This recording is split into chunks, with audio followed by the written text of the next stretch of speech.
Russ Vought served as White House budget director under the Trump administration.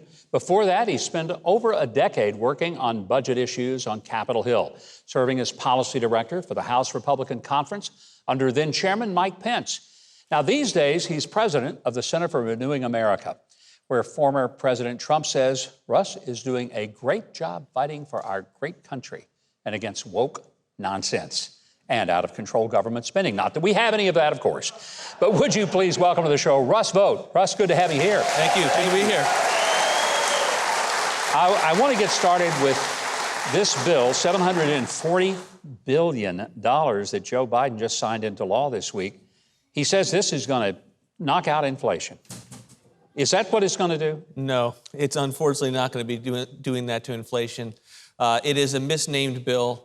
It is expanding woke and weaponized government. And we could talk a lot about some of the specifics, but the inflation that they think that they are dealing with, none of the deficit reduction is anywhere near the next 10 years. So this is something that is misnamed, and unfortunately the American people are going to get more government that is weaponized against them.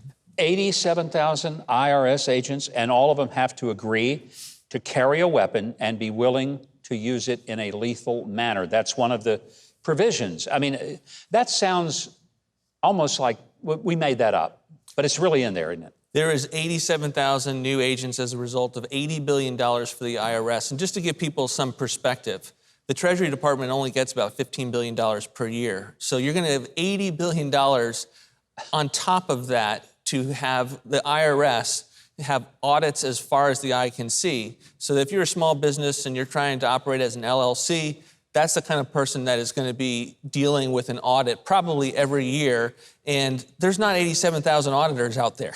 These are all going to come from the private sector, and that means that businesses are not going to have them to be able to defend against these people that are coming at them. I mean, I don't think people fully understand that when Joe Biden says nobody making under $400,000 a year is going to pay a dime of extra tax, it's simply not possible given this bill and the way that it's structured, and especially if someone owns a business and their business grosses $400,000, even though they may actually take home $35,000.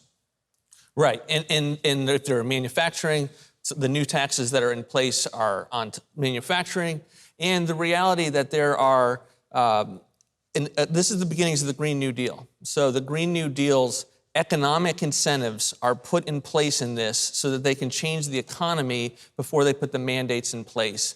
And there's also substantial amount of slush funds that are directed at climate extremist non-government institutions to be able to give them money straight from Uncle Sam so they don't have to go and raise money from big liberal donors. Russ, you're a budget guy, a numbers guy, an economics guy, but you have also taken on the idea of the critical race theory, wokeism in our government, pushing it on kids. Why do you think that that matters from a budgetary perspective?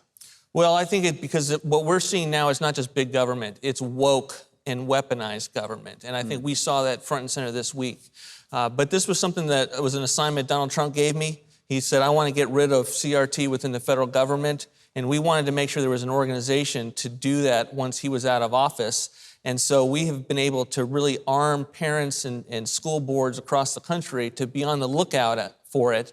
But when you talk about this money that's going to the federal government, it is going towards the bureaucracies that are pushing it at the Department of Education and the EPA and others. Think about that. The EPA is pushing CRT. You know, somebody mentioned that the same electricity that they're telling us not to use for our air conditioning would be the same electricity that we need to power our car. I think I'd just rather have the air conditioning in August, you know? So where does this lead us as a country?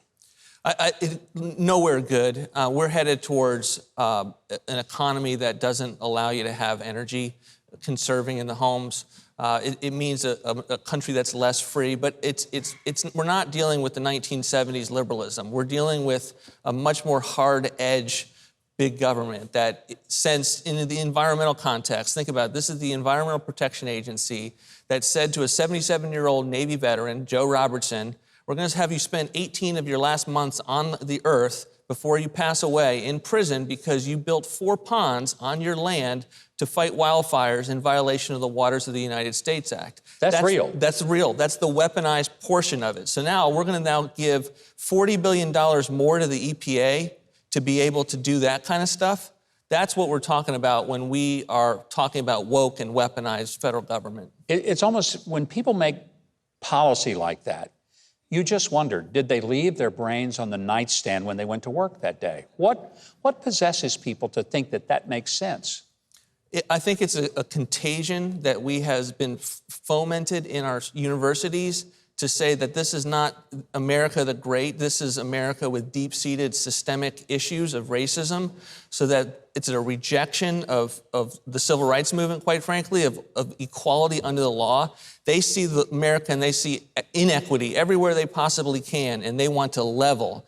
And that has caused them to be at a fever pitch, so they go into these federal agencies and they just have no concept of who they're working for, and that's the American people. Are you pessimistic or optimistic about where we can go? Not where we are, but where we can go. I'm actually very optimistic because for the first time, the people who are rising up across the country are doing it with full recognition of the cost and the consequences and going to the microphones at the school board meetings anyways. They know already that the FBI considers them a domestic terrorist because they are concerned about CRT.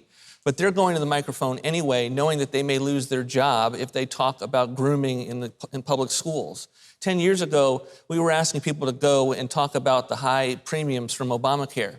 We're talking about a lot bigger, tougher issues, and they're going anyway.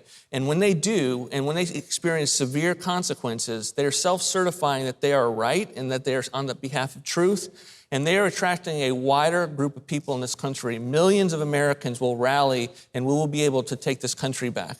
Do you see something, I mentioned in the monologue about the Liz Cheney election, 40-point spread, that's unheard of.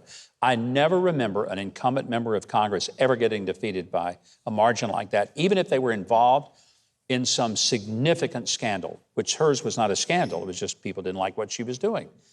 Was that a precursor, a sign? Was that a message out there that Americans are paying attention? I think so. I think there's also a sign that they are trying to put one over on the American people with this January 6th committee. I mean, I think your audience's reaction to the fact of what she did, how she lost, is a sense of that this is a building indictment against the establishment, against those who really reject the America First correctives that we went forward with 4 or 5 years ago. And I think it is building, and I think we're going to be able to save this country in the next election. This bill has already been signed. It's now law. Can any or all of it be reversed in the next Congress or with the next president? Much of it can, and I think that's where another place for optimism is. We've got to say to Republicans, if you take the majority, you need to use the power of the purse to say that in January, this is going to be defunded, and we're not going to let you pass appropriations bills, which, by the way, Republicans, because of the filibuster, can stop this year. We're not going to let you pass a full year spending bill so that we have an opportunity in January when the cavalry comes to repeal this nonsense. Let's hope it happens. Russ Vought, great having you here. Thank you very much. Our audience can learn more about Russ Vought. You can head over to Huckabee.tv. We've got all the links to keep up with Russ and his fight for American greatness, which we appreciate.